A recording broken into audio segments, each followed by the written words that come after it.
In 1984, a family of 3 were watching a movie on Halloween's night when the dad decided to go to the store to get some more candy for the trick or treaters, leaving the pregnant woman and her daughter home alone. Not even 5 minutes after the dad left, someone knocked on the door. When the mother opened the door, there was a man in a wolf suit holding a machete. Without any hesitation, the man said, "I'm going to kill you," and attacked her. The pregnant woman got knocked to the ground, and before the man took her life, she told her daughter to hide. So the daughter hid behind the couch. Although the man searched the home, he luckily couldn't find the poor girl. When the father came home, he looked for the intruder, but he was already gone. The search for this unknown man begun.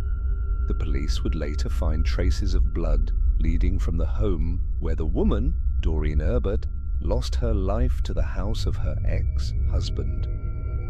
This teacher was cheating on her husband with a child in her class. 45 times she engaged in sexual activity at school. I don't know what's wilder, the texts between the two of them or the fact that her husband is still sticking with her. This is a pretty recent case, so all of the information in this video comes from police documents and it is all alleged at this stage. In March 2025, a young student was driven to a police station by his parents. They had to tell the officers, "We think our son is being groomed and SA'd by his teacher." This was Christina Formella, and to the outside world she looked like a lovely woman. She was friendly, she was beautiful, but nobody had any idea what was going on behind those classroom doors. Now, she'd always wanted to be a teacher right from day one and was living out her dream by working as a teacher and a football coach at Downers Grove South High School. She'd met her husband Michael at college and they looked like the perfect couple, but she was growing close with a teenage boy. She'd allegedly really set her sights on this teenager and even offered to be his own private tutor. This obviously gave them some alone time and also meant that she could have his telephone number. And he said she started texting him right away, initially very flirty in nature, and then the messages just got absolutely shocking. And regardless of being male or female, this is still grooming. If someone is an adult and the other person is a child, it's grooming. Now, Christina allegedly wasn't satisfied with just text between the pair, and it's thought that she took the relationship physical. The child said she'd lured him to a classroom to SA him. And it's believed that this went on and on and on, and prosecutors argue this happened over 45 times at school. And this was apparently going on throughout Christina's engagement to Michael. But get this, apparently she was jealous when this child started fancying another girl at school, a girl who was actually his own age. She went crazy. She was swearing at him on text and she was saying that he was cheating on her. And according to these text messages, they'd apparently discussed how she was going to marry her fiance and then take half of his money. She'd apparently been texting this young boy while the married couple were on holiday together. She was obsessed. And none of this came out until the child's mother saw texts on his phone. Now, the texts are honestly so gross. I'll read out a snippet now from the documents that I have. Student, I love you so much, mama. Teacher, I love you so much, baby, even though this morning was short, it was perfect. Student, I know, baby, it was perfect, baby, so perfect. Teacher, I love having S with you. Student, I know, baby, I love it so much. It feels so good. It's so passionate. It's so intimate. It's so perfect. The child said this started over a year and a half ago. They'd apparently even met up out of state. Now, notes were found on Christina's phone talking about this particular student and wanting to be with him, but she's apparently saying that that was just an outlet for anxiety. The principal of the school was obviously absolutely mortified and sent a letter to the parents being like, she's been removed from our school, she's been put on paid leave, she's been charged with aggravated criminal SA and assault with a minor. And it sounds crazy, but the husband is standing by her by the looks of things. At first, he said he was blindsided by these allegations, but he's recently been seen brazenly holding her hand into court, and the pair were like gazing and smiling at each other. This terrifying serial killer kidnapped a 17-year-old girl who was able to brainwash and outsmart the serial killer. This is a case that you guys have been begging me to cover ever since I started posting. Bobby Joe Long had a terrible childhood like most serial killers do. His mother gave birth to him when she was only 17 years old,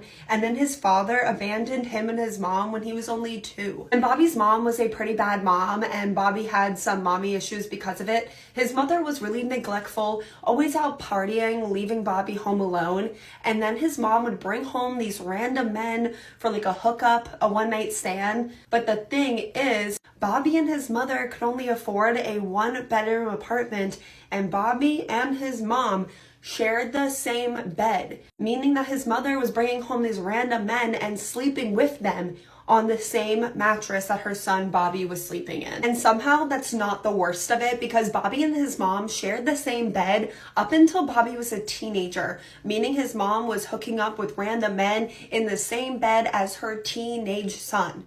And when Bobby was younger, when this was happening, he used to pretend to be asleep and just lay there as silently and still as possible.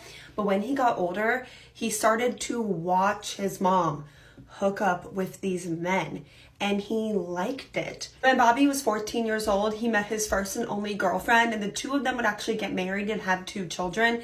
And up until this point, Bobby was as normal as you could expect him to be. Like, he was a pretty decent husband, but then Bobby experienced a really terrible accident that caused him to have really, really bad brain damage. And after that, he was never the same person ever again. His personality completely changed. He was angry and violent and abusive towards his wife, and he would essay his wife multiple times a day. The abuse actually got so bad that Bobby put his wife in the hospital, and after she was released from the hospital, Bobby's wife actually planned to murder him, but changed her mind and just divorced him instead. Bobby is now single for the first time since he's 14 years old. He's in his mid to late 20s, and instead of just moving on, he decides that he just hates all women and becomes a serial essayer, like a serial R-worder. The exact number is actually unknown, but it's believed that Bobby essayed over 100 women and girls following his divorce. And then Bobby escalated his crimes from serial essay to serial killing. A majority of Bobby's victims were S-workers. They were just young women, sometimes trying to escape abusive situations, or single mothers just trying to make ends meet. Bobby would pick them up in his car, he would attack them, he would essay them, he would take their lives, and then he would dump their bodies. Bobby took the lives of at least 8 young girls in the span of only a couple months. The FBI actually got involved, but no one could catch him until Bobby met 17-year-old Lisa McVeigh. Lisa McVeigh had also had a terrible childhood. Her parents were both addicts. Her father left the family when she was very, very young. She was removed from her mother's custody when she was really young, and then bounced around the foster system for 5 years. And then when Lisa was 13 years old, she was finally put in the custody of her family, her grandmother and her grandmother's boyfriend. But that man was a predator and began to essay 13-year-old Lisa every single day for years. And that brings us to November 2nd, 1984. Lisa McVeigh is 17 years old. She's walking home from her late night shift at work. So she's walking home, it's late at night, she's completely alone. And Lisa that night actually planned to go home and unalive herself because she was at her breaking point. And at that exact same moment that Lisa McVeigh is planning to unalive herself, Bobby Joe Long sneaks up behind her, blindfolds her, and drags her into his car, where Bobby essayed 17-year-old Lisa. But instead of killing her, Bobby wanted to take her home. He wanted to escalate his crimes once again and hold her captive. Lisa was blindfolded the entire time she was in Bobby's captivity, but she did her best to remember everything that she could, every single detail. She was able to get her blindfold down a tiny bit so she could see like a sliver of her surroundings. She remembered Bobby's car, the details about his car. She remembered Bobby's facial features and his body type just by touching it with her hands. Lisa touched everything she could in Bobby's house to leave her fingerprints and her DNA behind. Although Lisa had planned to unalive herself that very day, being kidnapped by Bobby made her want to live. She wasn't going to allow herself to be victimized by yet another person. Lisa pretended to like it when Bobby essayed her. She asked Bobby about his life. She was trying to make it seem like she actually liked him. She wanted to manipulate Bobby. She actually told him that she was the sole caregiver of her sick, dying father, which obviously is not true. But she did such a good job at convincing Bobby that all of these things were true. This teenage girl was able to brainwash this serial killer into letting her go, and Bobby actually did. Like a little over 24 hours after kidnapping her, Bobby told her that he had to let her go so she could go be with her sick father. And while she was still blindfolded, Bobby went and he dropped her off and then he drove away. Lisa went home and she told her grandmother and her grandmother's boyfriend what happened, like what had happened to her, and they didn't believe her. They thought that she was lying. And her grandmother's boyfriend actually went as far as to say that Lisa was probably just out cheating on him. Lisa went to the police, but again, no one at the police station believed her either. They thought that she was lying, that the story was too far-fetched. They just didn't believe her, except for one police officer at the station that said, hey, that story kind of sounds like that serial killer that we've been looking for. And with the help of everything that 17-year-old Lisa McVeigh could remember, they arrested Bobby Joe Long. And at first, Bobby tried to maintain his innocence until the police brought up Lisa. The second they brought up Lisa, his entire everything just changed and he made a full confession, like he has some weird soft spot for Lisa. And up until the day he died, he would continuously say that he knew that Lisa was different the second that he kidnapped her. Bobby Joe Long was sentenced to death and executed in 2019, and Lisa was there for his execution.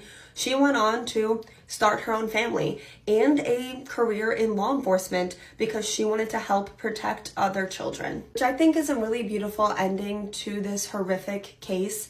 And that Lisa was so strong and so brave and able to do stuff that I don't think most adults would be able to do. And if you watched the end of this video, thank you so much. If you celebrate, I hope you had a very happy holiday. Leave all your thoughts in the comments. While you're there, please let me know what case you want to see me cover next. I will see you guys right here tomorrow for yet another video. And if you haven't yet, please check out the first episode of Hot in the Case. And the second episode will be out Tuesday, 2 p.m. Eastern. Love you. If you really want to lose sleep, I dare you to look up the Lake Annecy shootings. Because in 2012, 3 members of the same family and 1 random person riding their bike were all shot and killed at a remote rest stop in France. They were all shot multiple times in the head, execution style, with a plunging fire technique, which is when shots are fired from above, descending at a steep angle. So it was swift, precise, and nearly impossible to escape. This is a technique often used by intelligence services such as the DGSE, France's Foreign Intelligence Agency. This case is super unsettling and honestly bizarre because so many people seem to have a motive to kill all of these victims, and the target could have been any single one of them, or nobody at all. Like, they all had questionable things going on in their lives that could have made them the target, or this could have been completely random. Nobody knows. This is the mysterious case of the Lake Annecy shootings. It is still unsolved, and something that may be connected to another unsolved shooting that took place 1 year prior with eerie similarities. But whoever did this has never been caught, is still out there, and could strike again, so let's talk about it. This is 50-year-old Saad al-Hili and his wife Iqbal. Together they had 2 beautiful children, Zina, who was 4 years old when this took place, and the other, Zainab, who was 7. They lived in Claygate, Surrey, and they all loved caravanning and cycling together as a family. Neighbors described Saad as a loving family man who adored his 2 little girls, and he was a really smart engineer. He was working on a project for European Aeronautic Defense and Space, aka EADS. Saad was born in Iraq, but he moved to the UK with his family in 1971, and from there he built a really beautiful life. This brings us to September 5th, 2012. Saad and his family, including his mother-in-law Suhaila, were out camping around and visiting Chevaline, France, and their trip started out great. But by nightfall, 3 of them would be dead. At around 3:45 p.m., the family decided to make a quick stop at a rest area near Lake Annecy. It was a really mountainous, remote rest stop and stretch of road, and they only planned to stay for a second before heading back out. But within a matter of 90 seconds, the unthinkable would happen. Nobody would know what took place until a few minutes later when a nearby cyclist stumbled across a horrifying scene. Laying off to the side of the road was another bicyclist. His name was Sylvain Mollier, and he was a 45-year-old father of 3 who was just out on a joyride by himself. He had been shot 7 times, most of which were in the head, and he was clearly deceased. This was obviously enough to shock him, but as he looked up, 7-year-old Zainab was stumbling towards him in the middle of the road. She had been shot in the shoulder and suffered from severe head trauma. The cyclist helped her as best as he could, but then he came across her family's car, which was locked but still running. In fact, the car was still in the reverse gear, so the back tires were spinning out of control in the loose sand. As he looked closer, he found 3 more bodies inside the car: Saad, his wife Iqbal, and her mom Suhaila. They'd all been shot twice, execution style in the head, and they were also deceased. So needless to say, the police were quickly called, and then they discovered an even more bizarre scene. 3 members of the same family and 1 random man were all all gunned down. 7-year-old Zainab was taken to the hospital where she luckily survived the attack, but seemingly missing from the scene was her 4-year-old little sister, Zena. Unbeknownst to authorities, Zena was uninjured, and for 8 hours after the shooting, she'd been hiding underneath her dead mom's legs under the seat. She was there and hiding even while the police were on the scene investigating, and she wasn't discovered until special forensic investigators arrived and examined the car. And this is so heartbreaking to think about her just hiding there at 4 years old, knowing that her whole family was just killed. So as they were investigating the scene, police found that in total, 25 shots were fired, and the killer used a special pre-World War II Luger pt.160 semi-automatic pistol, and they weren't just shot in the head. All 4 of the victims suffered close-range headshots, execution style. Ballistics experts also noted the use of plunging fire techniques. Plunging fire refers to a shooting technique where bullets are fired from an elevated position, like a slope, hill, or higher ground, so that they descend sharply onto the targets below. So this means that the gunfire didn't come head-on. It rained down from a higher point, precise and coldly calculated, as if the victims were being hunted from above. This was a huge red flag and meant that the killer had advanced skill, and they were able to maintain composure under extreme stress. More specifically, because of how precise these execution-style wounds were, investigators believe the killer likely had some sort of military background, and because a precise collector-grade firearm was used. The plunging fire technique is not typically taught in standard military training in France, but it is used by elite units and intelligence services such as the DGSE. This type of technique is also linked to Swiss special forces and private tactical schools in Switzerland, many of which offer courses known as the Assassin Course. Forensic evidence shows that either as Saad was being shot at or shortly after, he tried putting the car in reverse and backing away before dying behind the wheel. DNA was also found at the scene, including 1 fingerprint and a couple of cigarette butts, as well as part of the weapon that had fallen off. Even with this evidence left behind though, finding whoever did this proved to be difficult. There was only one eyewitness, who was the bicyclist who found the bodies, and he reportedly heard no gunshots. The only thing he remembers seeing is a gray BMW and a motorcycle nearby at the time of the murders. The cyclist gave a description of the motorcyclist, who had a goatee and was wearing an unusual helmet. Other than this, no other evidence was left behind, and it was like whoever did this just vanished into thin air. So investigators started looking into everyone's past to try and find out, 1, who the target actually was, and 2, what the motive could possibly be. So they started with Saad. Police believe that he could have been targeted for the project that he was working on for EADS, which is the European Aerospace Corporation I mentioned earlier. Investigators also found that Saad used to work at the Rutherford Appleton Laboratory, which is one of the national scientific research laboratories in the UK. Right before he was killed, Saad went to a bank in Geneva, and some leaked reports state that he possibly had access to Saddam Hussein's bank accounts. Police then looked into the possibility that this was a contract kill carried out due to some financial issues within the family. And just a year after the murders, Saad's brother was actually brought in for questioning regarding this case. Police initially believed that he could have been involved because he tried to create a false will for their dad, and he tried to withdraw over $2 million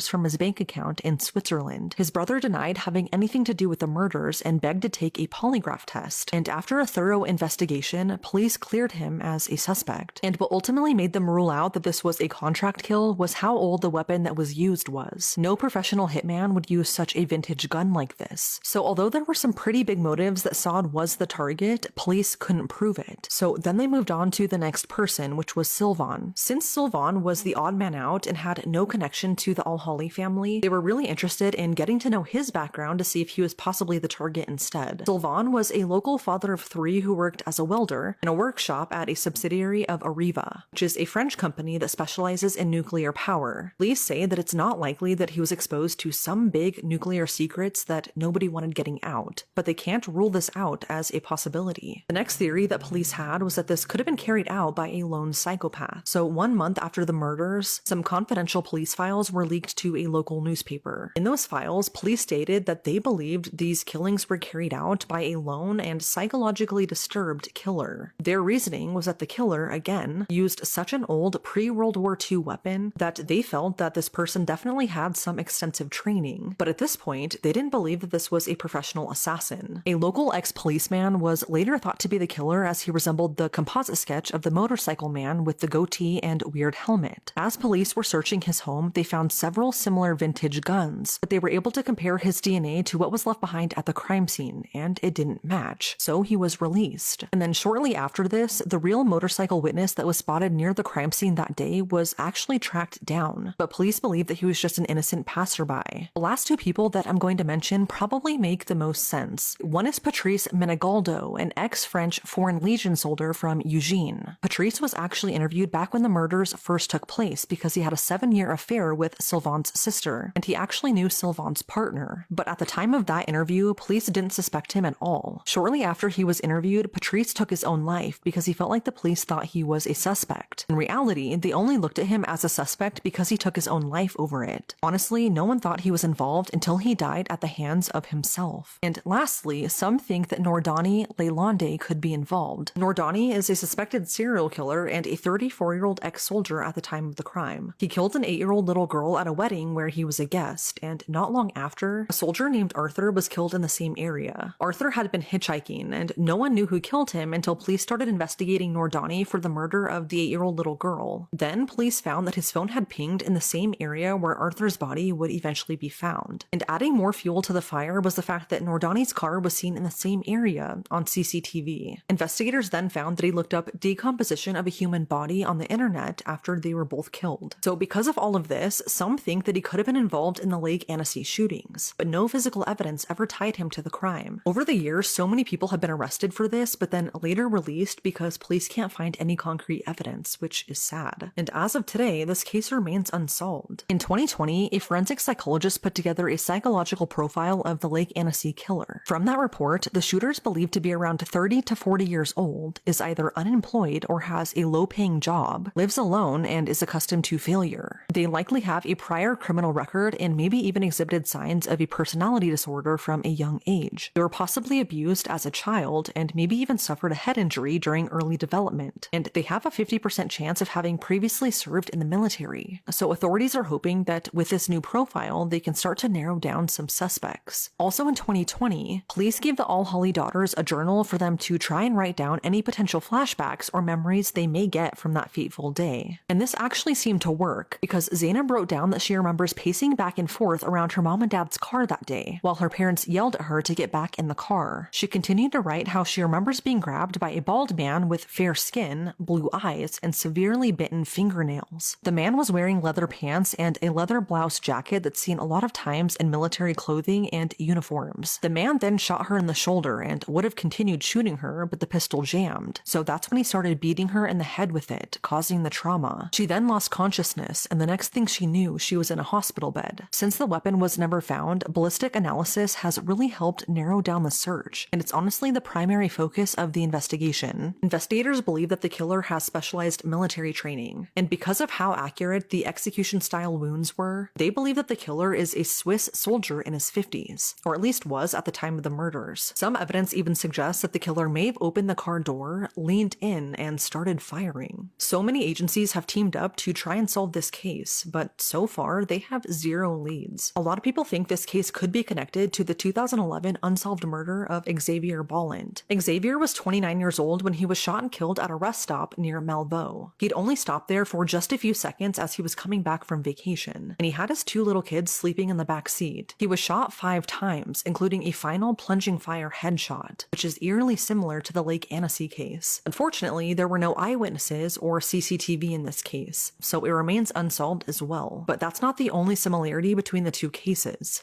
Xavier was killed with a Swiss military weapon from the 1950s, similar to the one in the Lake Annecy case. They both took place in remote rest areas, both had a lack of clear motive, and both of them involved the use of precise, collector-grade firearms. To me, that sounds almost identical, which is really unsettling. As of today, police say they have no working theory to explain the murderers or any suspects. Maybe they were all just killed randomly, or maybe they were all a target in some form or another. I mean, it is crazy that so many people had some sort of motive to kill any of these victims, and the target could have been any one of them, or nobody at all, and this really was just random. This is one of those cases that honestly made me lose sleep after reading about it. I just keep imagining the sheer terror that they all must have felt, and for someone to commit a crime like this, so cold and calculated, yet escape and never be found, it's incredibly disturbing. But it's now been 13 years, and why all of these people died under eerily similar circumstances remains a mystery, and whoever did this is still out there. What do you think would happen if your wife was missing and then you you Googled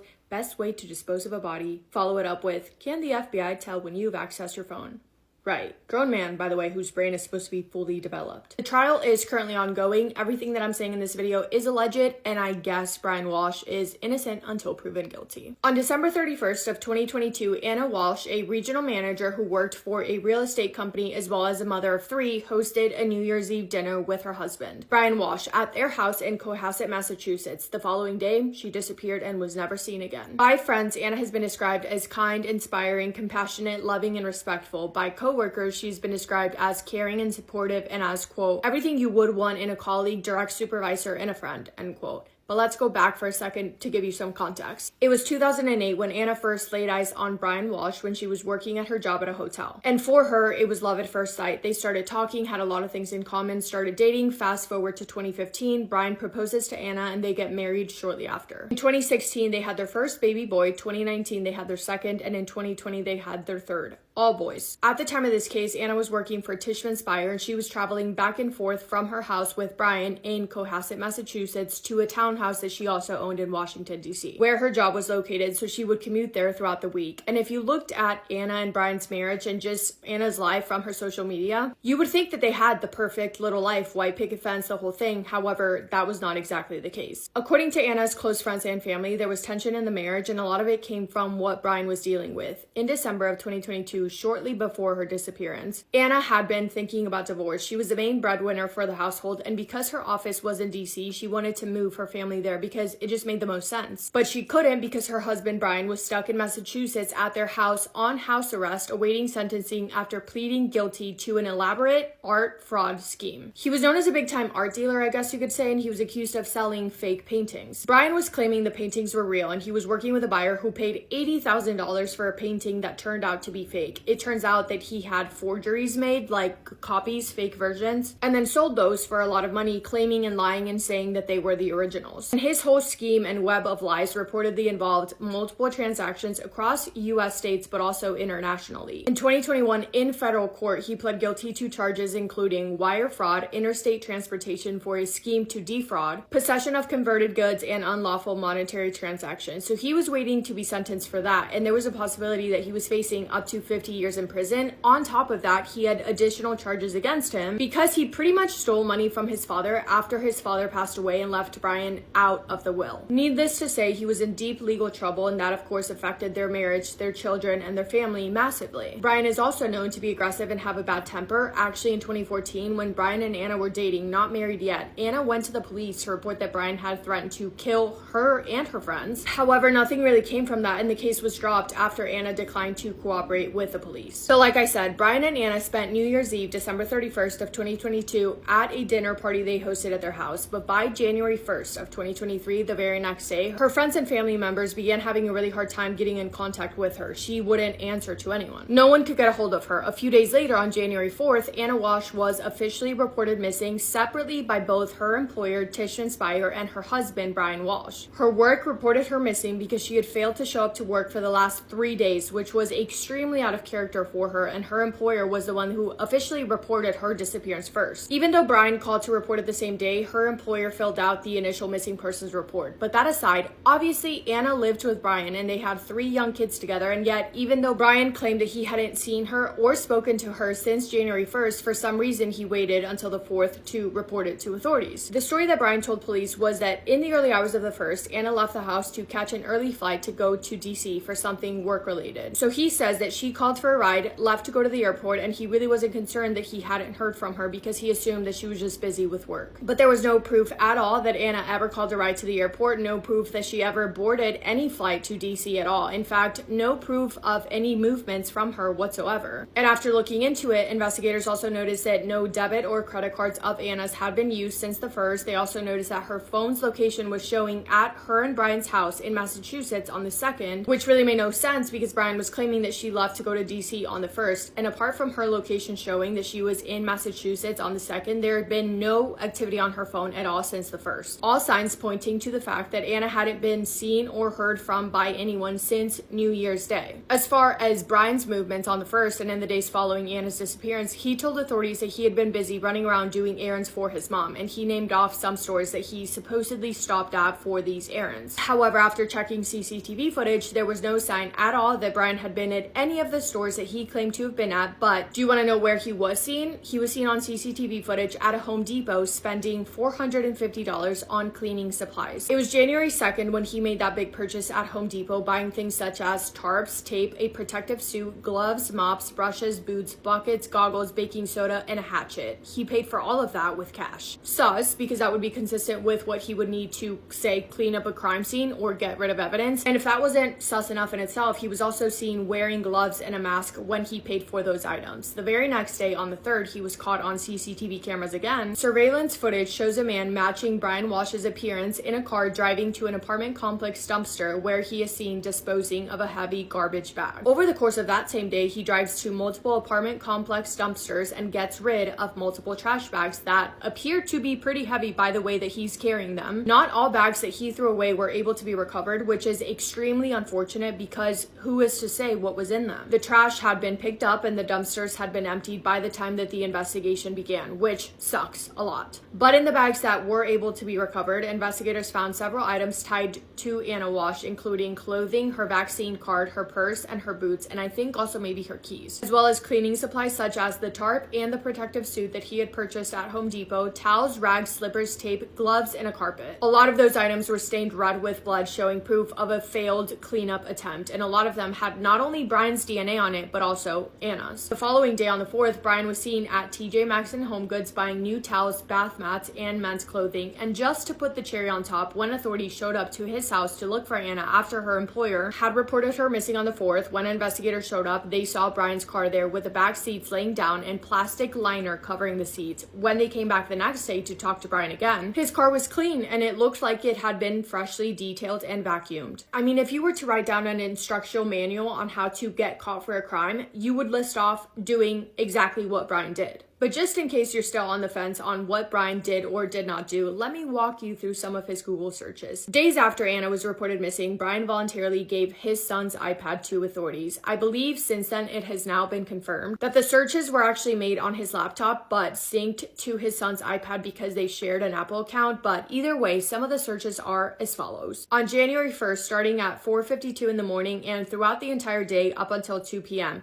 best way to dispose of a body, how long before a body starts to smell, how to stop a body from decomposing, 10 ways to dispose of a dead body if you really need to, how long does DNA last, can identification be made on partial human remains, how to dispose of a cell phone, my wife is missing, what should I do, how long for someone to be missing to inherit, can you throw away body parts, is it better to throw crime scene clothes away or wash them. Patrick Carney, if you didn't know, Patrick, by the way, is infamous for many crimes and he is known for disposing of his victim remains in trash bags, by the way. And finally, can I use bleach to clean my wood floors from bloodstains? On January 2nd, starting at 12:27 p.m. and throughout the day up until around 2 p.m. again. How to remove a hard drive from Apple laptop. How to saw a body. Hacksaw, the best tool for dismembering a body. Can you be charged with murder without a body? Can you identify a body with broken teeth? Disposing of a body in the trash. What is the rate of decomposition in a body found in a plastic bag compared to a body left on a surface in the woods? Can baking soda mask or make a body smell good? And on January 3rd, body found at trash station. Can a body decompose in a plastic bag? Can police get your search history without your computer?